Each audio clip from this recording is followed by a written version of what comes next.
नमस्कार जी। आज हमारे बीच में है मिस कंगना ठाकुर। अच्छा, और कौन सी ईयर पढ़ते हो बेटे? BA first year. गुड। और आप हाल ही में कॉलेज को कहीं रिप्रेजेंट किया था, आपने कहाँ गई थी?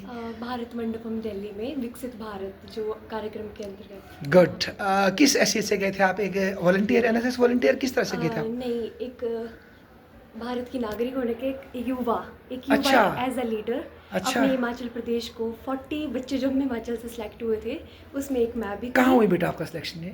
धर्मशाला स्टेट लेवल था, अच्छा, तो वहाँ से सिलेक्शन दिल्ली के लिए हुई थी। वाह बेटा। अच्छा, मैं आपसे जानना चाहता हूँ कि आप अभी इस वक्त किस चीज़ की प्रिपरेशन कर रहे हो पढ़ाई के अतिरिक्त? अ, पहले तो मैं बीए कर रही हूँ हाँ। ग्रेजुएशन, उसके साथ ही मैं सिविल सर्विसेज की तैयारी कर रही हूँ। गुड। अभी तो मैंने बेसिक स्टार्ट किया हुआ है, अभी सेकंड ईयर से मैं एक्चुअल वे में अपनी तैयारी को स्टार्ट करूँगी। बेटा, तो ये मोटिवेशन कहाँ से मिली आपको? मोटिवेशन ऐसे तो नहीं है कि पेरेंट्स है कोई ऐसे, मैं हाँ। एक मिडिल क्लास फैमिली से हूँ। हाँ। और मैंने जैसे देखती रहती थी कि इंटरव्यूज़ मेरे को दिखते रहते थे। अच्छा। ऐसे तो हो गया मोटिवेट कि नहीं है कि ये है क्या चीज़। हाँ। जब मैं 8th 9th में थी पढ़ती तो थी आप? मैंने न्यूज़पेपर में पढ़ा था कि 22 साल की उम्र में एक लड़का आईपीएस बना। हाँ। मैंने उसके बाद सर्च किया कि आईपीएस क्या चीज़ है, फिर उसी टाइम से ठान लिया था कि आईपीएस बनना। अच्छा, आपको आईपीएस का शौक है? Yes. एज कम्पेयर टू दूसरा? No IAS. अच्छा अच्छा। आईपीएस। तो बेटा वो तो थोड़ी ज़्यादा और टफ जॉब नहीं है? यस, वो थोड़ा चैलेंजिंग टाइप के है, day by day new case solve करना, चैलेंज फेस करना। तो मुझे इंटरेस्ट आने लगा कि मुझे करना है, मैंने अपनी पर्सनालिटी को उस वे में डेवलप करना स्टार्ट किया। शाबाश। और आज मैं प्रिपरेशन की तरफ जा रही हूँ। अच्छा बेटा, जो आप वर्तमान में आप अपने जीके और इसको इम्प्रूव करने के लिए कौन सी बुक्स पर फोकस करते हो? अभी तो मैं सच बताऊं तो मैंने अभी तक कोई बुक खरीदी नहीं है, बट अच्छा। मैंने हिमाचल जीके कवर कर लिया है। अच्छा। एज अ जीके स्टडी, मतलब ऑनलाइन उससे ही बहुत क्लासेस बढ़िया, से। बहुत बढ़िया। और मैंने एनसीईआरटी 6 to 8 तक की मैंने खुद Good. बुक्स कलेक्ट करके रखी हुई थी अपनी। अच्छा। उन्हीं को पढ़ा मैंने, हैंड रिटन एंड रोड। अच्छा, तो मैं अगर आपसे पूछूं बेटा कि एनसीईआरटी पढ़ने का एक कॉलेज स्टूडेंट के लिए क्या लाभ है? 6, 7, 8 की आप पढ़ने का क्या लाभ होता है इस टाइम? हाँ सर, ये अच्छा है कि एनसीईआरटी जो भी बच्चा, चाहे छोटा से छोटा कॉम्पिटिटिव एग्जाम है, बड़ा से बड़ा कॉम्पिटिटिव एग्जाम है, हर चीज़ का बेस छोटे से स्टार्ट होता है। हाँ। अगर किसी बच्चे ने एनसीईआरटी पढ़ी हुई है हाँ। तो मुझे लगता है कि 12th बेस पे कोई बच्चा एग्जाम देगा तो मतलब एक्चुअल वे में क्लियर कर देगा, अच्छा परफॉर्म करेगा। इजी से परफॉर्म। पर बेटा समस्या ये भी तो, जो बच्चे कॉलेज में पहुंच चुके हैं ना, हम में से बहुत से लोग भूल चुके हैं उसको। बिल्कुल सर, हम भूल जाते हैं। हम अब ये होता है कि 12th तक माहौल रहता है कि बहुत अच्छे से पढ़ाई थी, कॉलेज में थोड़ा उस फेक से कम हाँ, हो जाता है, different होता क्लासेस है। उतने अच्छे से हाँ। बच्चा नहीं लगाना चाहता, उसका मन होता है कि मैं स्कूलिंग तो कर ली है। हाँ। बट ये चीज़ नहीं होनी चाहिए। बच्चे को देखना है कि अब यही उसका करियर पॉइंट है। अगर यहाँ से वो उसने सही वे में चल पड़ा, अगर यहाँ से उसने तैयारी स्टार्ट कर दी, कॉलेज टाइम में अगर पढ़ लिया बच्चे ने, तो वो आगे सक्सेस है। अदरवाइज उसको भटकना पड़ सकता है कि मुझे क्या करना लाइफ में, वो अपनी फील्ड में। अच्छा देखो, अब मैं आपसे बेटा थोड़ा और उसको क्रिटिकलिटी करते हैं। देखो सक्सेस भी ज़रूरी है, ठीक है, पर मान लो अब कोई बच्चा बहुत मेहनत करता है, हार्ड वर्क करता है, पर उसको उस तरह का सक्सेस नहीं मिल पाता, तो तब क्या करे उस सेंस में फिर वो? सर पहले तो है कि अपना जो गोल है उसको पहले पूरा रखो कि मुझे ये करना है, ठीक है। फिर उस वे में अपनी तैयारी रखो, उस ठीक है। लेवल की तैयारी रखो। ठीक है बेटा। बाय चांस आपके इतना सब करने के बाद अगर नहीं हो पाता हाँ, है close तो से रह निराश जाता है। होने की जरूरत नहीं है। बैकअप प्लान्स रखो, माइंड में बैकअप्स रखो। ये नहीं होगा तो ये करेंगे, दुनिया अच्छा। खत्म तो नहीं हो जाती। पर ऐसा है कि मेहनत करने से रिजल्ट आपको बहुत अच्छे मिलते हैं। अगर आप 100% देते हो तो आपको 90% उसका रिजल्ट बेटर मिलेगा। वाह यार बेटा, क्या बात बोली आपने। मतलब लक्ष्य इसलिए है कि भाई हम अपने को स्ट्रेच करें ना, Yes. अपने को पुश करें। बिल्कुल। मतलब नहीं तो अदरवाइज हम ऐसे ही लेथार्जिक हो जाएंगे, ये मतलब है बिल्कुल, आपका। बिल्कुल सर। मतलब इसका मतलब ये नहीं कि लक्ष्य बना के फिर हम डिप्रेशन में चले जाएं, ये नहीं नहीं। सर, डिप्रेशन में जाने की ज़रूरत नहीं है, क्योंकि धीरे धीरे अब दुनिया के साथ चलो, जैसे समाज चल रहा है वैसे चलो। बस थोड़ा सा ध्यान अपना करियर पे रखो। हाँ, भाई क्या करना चाहते हो? साइड बाय साइड रखो।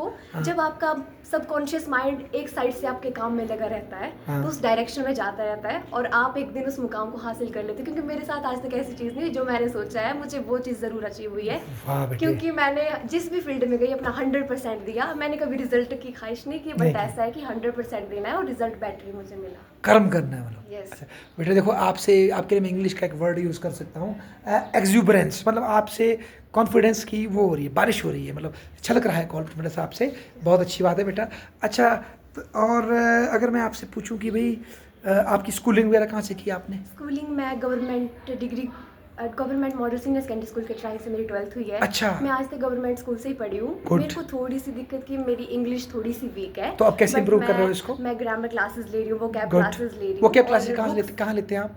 मैं ऑनलाइन ही पढ़ती हूँ। बहुत और बढ़िया। ऑनलाइन कोर्स पढ़ लेती हूँ। तो और जैसे मुझे कभी स्टेज पे एंकरिंग करने का मौका मिलता है, स्टेज पे जाती हूँ, तो मैं मिक्स वर्ड्स यूज करती हूँ। अच्छा, तो मैं अगर आपको बोलूँ कि have you tried at newspapers, English newspaper पढ़ने की कोशिश की? कभी कभी जब मुझे टाइम मिलता है तो मैं करती रहती हूँ। है ना, बीच-बीच क्योंकि में बेटा try करती इंग्लिश न्यूज़पेपर में बहुत अच्छी वो कैब बनती है। अगर आप उसका एक पेज पढ़ लेते हो, उसमें ऐसे वर्ड आपको मिलेंगे जो आपकी वो कैब को क्या करेंगे, इम्प्रूव करते हैं। हाँ। अच्छा, तो मतलब आप वर्क कर रही हो खुद के ऊपर, अपने को बिल्कुल इम्प्रूव सर, करने के improve करने के लिए। लिए, अच्छा, बिल्कुल। तो बेटा कभी आपका मन नहीं होता कि मैं कुछ खेल लूँ या कुछ इस तरह का भी तो मन होता होगा, कुछ हाँ दोस्तों सर, के चिल कर लें?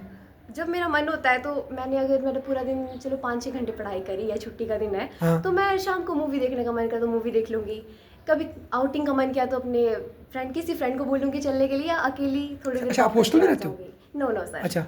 मैं घर में। अच्छा, आप अपने घर में रहते हो, ठीक है। अच्छा बेटा, कोई संदेश देना हुआ आपने जो कुछ महसूस किया हो कॉलेज लाइफ में या अपनी लाइफ में बच्चों के लिए, कोई मैसेज आपका? 12th के बाद ऐसा होता है कि थोड़ा सा मन पढ़ाई से हट जाता है। हाँ। कि अब मन होता है कि अब कॉलेज में आ गए, थोड़ा चिल करें, रिलैक्स करें। है एक साल तुम करो, आराम से कर लेना चाहिए। हाँ। बट जो 2 साल है उनको अपनी पढ़ाई में थोड़ा सा साइड में रखो कि मुझे ये करना है, अपने गोल से भटकना नहीं चाहिए और उस पर साइड बाय साइड काम करते रहना चाहिए। और एक दिन आपको सक्सेस जरूर मिल जाती है और आपको सेटिस्फेक्शन मिल जाती है कि मैं रिग्रेट से तो रिस्क लेना बेटर है। वाह यार, क्या बात बोली आपने। रिग्रेट नहीं होना चाहिए कभी, इससे अच्छा वाह। रिस्क ले लो, चांसेस तो बढ़ जाते हैं आपके कुछ हाँ करने यार, के। मतलब रिग्रेट से रिस्क लेना बेटर है। बड़ा यूथ है बेटा, आपके माइंड में है।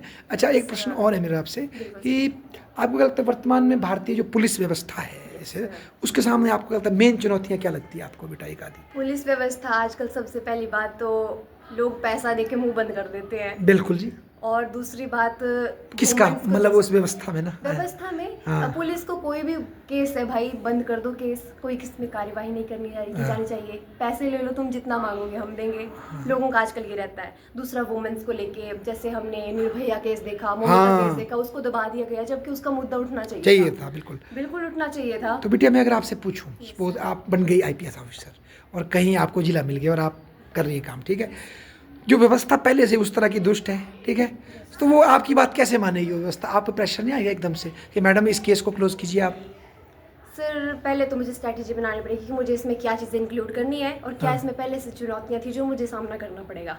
तो उस हिसाब से मैं अपना पहले वो स्ट्रैटेजी बनाऊंगी। उस बेस पे मैं अपने जो मेरे अंडर काम करने वाले होंगे पुलिस उनको मैं उस बेस पे मैं खुद जाके उस चीज़ को इन्वेस्टिगेट तो बेटा, इसके लिए तो फिर आपको बताऊंगी। ट्रांसफ़र भी झेलनी पड़ सकती है, तुरंत आपकी ट्रांसफ़र हो सकती है।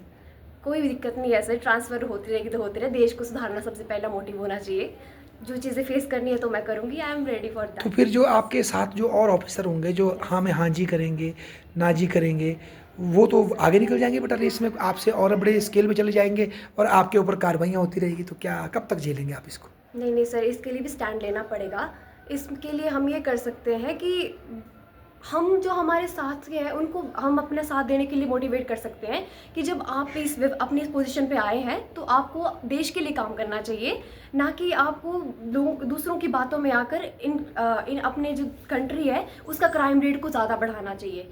क्योंकि जब तक हम खुद से प्रयास नहीं करेंगे, जब हम खुद को नहीं सुधारेंगे, एज अ ऑफिसर अगर आप वर्क कर रहे हो तो आपका पूरा ध्यान उस चीज़ पे होना चाहिए, ईमानदारी से काम करना चाहिए, ना कि दूसरों की बातों में आकर आप आगे निकल जाओगे तो वो बात तो गलत है सर। अच्छा बेटा, एक प्रश्न और, जैसे आज तो देखते हैं हम चिट्टे की समस्या है, कुछ और समस्या है, अक्सर ऐसा पाया जाता है, कई लोगों का ये मानना होता है, मैं नहीं कह रहा, मानना होता है कि पुलिस भी इसमें संलिप्त हो जाती है।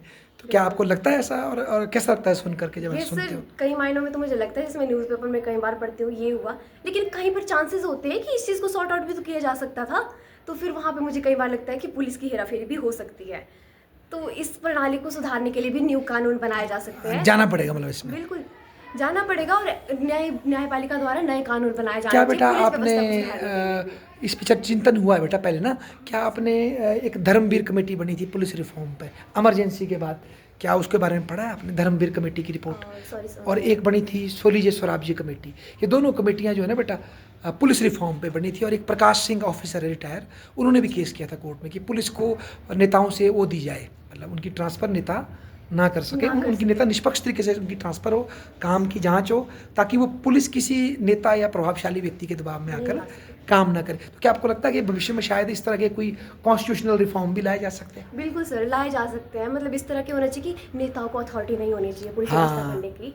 ये सिर्फ सेंटर का होना चाहिए, जिसमें हाँ। सेंटर में जो कानून व्यवस्था है सिर्फ वही काम करे, ना कि किसी पॉलिटिशियन को बीच में ऐड करने जाना चाहिए, क्योंकि अच्छा। पॉलिटिशियंस का आज तक देखा गया बहुत सेंटर सारे में भी तो लोग- बेटा पॉलिटिशियन नहीं बैठे, मोदी जी नहीं बैठे सेंटर में तो। नहीं सर, मतलब इन द बहुत सेंस आप बोलना चाहते हैं कोई निष्पक्ष बोर्ड बैठे निष्पक्ष जो बोर्ड आपके बैठे, yes, प्रैक्टिकल sir। काम देखे कि इसने काम बिल्कुल, क्या बिल्कुल, किया, sir। ना कि मेरी बात सुनी है कि नहीं, है ना। Yes sir. अच्छा, ये बात बोली आपने। अच्छा बेटा, एक बात और पूछता हूँ आपसे, क्या आज पुलिस केवल डंडे मारने का काम रह गया है या इन्वेस्टिगेशन भी इसमें इन्वॉल्व है, या पुलिस केवल आज सिर्फ लॉ एंड ऑर्डर मेंटेन है? क्या मानते हो, पुलिस का काम टफ हो गया ना थोड़ा? ये सर, मुझे पता नहीं, मुझे ऐसा लगता है कि थोड़ा फॉर्मेलिटी की जा रही है। अच्छा। मतलब एक एक्चुअल वे में जो काम होना चाहिए वो नहीं हो रहा है। पुलिस व्यवस्था सीरियस वे में उतना नहीं ले रही है चीज़ों को, कई जगह ले रही है, बट जहाँ पर देखा जाए, जैसे नशे की चीज़ों पे देखा जाए, हाँ। वहाँ पे भी हल्के में ले रही है। हाँ। कोई जहाँ मैटर ज़्यादा है वहाँ पे लिए जा रहे हैं, मगर जहाँ पे चीज़ें सुधारी जानी चाहिए वहाँ पर भी लोग ढीले पड़े हैं। वाह, वहाँ पे ध्यान देना चाहिए। जहाँ पे बैकवर्ड एरियाज है, ध्यान दो, गांव में जाके चीज़ें देखो, क्यों वहाँ पे भी चिट्टा फैल रहा है, वहाँ पे कोई जाता ही नहीं है, कोई देखता ही नहीं है।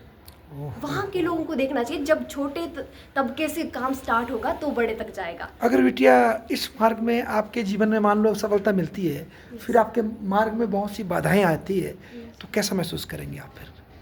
सर, बाधाओं से तो निपटना पड़ेगा, उसके लिए अपने आप को तैयार करना पड़ेगा, और उस लेवल तक ले जाने के लिए पहले तो नॉलेज रखनी पड़ेगी कि उस लेवल का माइंड सेट होना चाहिए। तब आप आराम से चीज़ों से लड़ सकते और हो। हौसला होना बहुत ज़रूरी है, कॉन्फिडेंस होना बहुत ज़रूरी है। कई बार खुद को लगता है कि मैं गलत हूँ या सही हूँ, उस पर भी आपको एक डिसीजन लेने के लिए आप मजबूर होने चाहिए कि मुझे यही करना है, अड़ग रहना पड़ेगा। वाह बेटे, देखो क्या आपकी सोच है यार, कितनी महान बात आपने बोली। अच्छा, एक बात पूछूं मैं आपको प्रेरणा का, जब आप निराश होते हो या कोई चुनौती आती है, तो आपके प्रेरणा पुरुष कोई है, कोई प्रेरणा के स्रोत आपके, या नहीं स्व से प्रेरणा लेते हैं आप? प्रेरणा किन के से स्रोत- इंस्पिरेशन लेती हैं आप? सर, मेरे 12th की टीचर्स है। अच्छा जी, क्या नाम है उनका, बताइए। पहले तो धर्मचंद सर। अच्छा, कहाँ पढ़ाते हैं? कटराई स्कूल में। अच्छा, जो national awardee Dharamchand Yes, sir. sir। अच्छा और जी, अरे दूसरे वाह। मेरे हाँ। History sir Mehar Chand sir, वो अच्छा जी। मनाली स्कूल में पढ़ाते हैं। अच्छा जी। फर्स्ट टाइम तो मैं तो 10th तक C ग्रेड में पास हुई, एक एवरेज स्टूडेंट थी। अच्छा उसके जी। बाद से मैं 12th तक मैं एक अच्छी स्टूडेंट रही हूँ, मतलब हाँ। मेरी पोजीशन भी आती थी क्लास में। अच्छा। प्लस 12th में नहीं आ पाई, बट उनका मेरे को बहुत सपोर्ट रहता है। दूसरा, मैं अपने पेरेंट्स को देखती हूँ, और जब मैं देखती हूँ अपने आसपास की, नहीं मैं अपने घर की कंडीशन में सुधार सकती हूँ, फाइनेंशियली भी अपनी पेरेंट्स को सपोर्ट कर सकती हूँ, क्योंकि आफ्टर 12th मुझे ऐसा लगता है कि हम एक बेरोज़गार हो जाते हैं और हम पे रिस्पॉन्सिबिलिटीज़ आ जाती है, तो हमें एक सही रास्ता चुनना चाहिए और उस पर काम करते रहना चाहिए। एक सही समय पर हमें सक्सेस ज़रूर मिल जाए। वाह बेटे, क्या बात है। अच्छा, फाइनली इस सब प्रयास के बाद आप इतनी कोशिश करेंगी, अगर कुछ भी लाइफ में कामयाबी मिलती नहीं मिलती है, तो क्या आप खुद को एक्सेप्ट करोगे हमेशा? बिल्कुल सर, वैसे तो तैयारी पूरी करूंगी। हाँ, मैं कोई चीज़ छोड़ूंगी नहीं, ये तो है कि ठीक मैं है। हर फील्ड में कोशिश अपना best करूंगी, हाँ, दूंगी, बिल्कुल हर फील्ड बेटा। में कोशिश करूंगी, बट मेन टारगेट जो यूपीएससी रहेगा। ठीक है। मेन टारगेट यूपीएससी रहेगा। बैकअप प्लान्स भी रखे हैं मैंने कि अगर नहीं होगा तो मैं सीडीएस क्वालिफाई करूंगी। वाह। एनडीए का भी मेरा अभी फर्स्ट अटेम्प्ट होगा 13 वाह अप्रैल बेटे। को, और मेरी उतनी बेस्ट तैयारी नहीं है, अच्छा। मगर फिर भी मैं दूंगी। देखो बेटा, आप इतने कॉन्फिडेंस से भरे हो, इतने मोटिवेशनल हो, न जाने कितने बच्चों को आपके इस इंटरव्यू से फ़ायदा मिलेगा, और आप कितने तत्पर थे, आपने स्वेच्छा जताई, इसके लिए बहुत बहुत धन्यवाद। और मुझे लगता है सबसे बड़ा बैकअप आपका जो कॉन्फिडेंस है, ये आपका सबसे बड़ा बैकअप है। एक बार फिर से बेटा आपको बहुत बहुत धन्यवाद।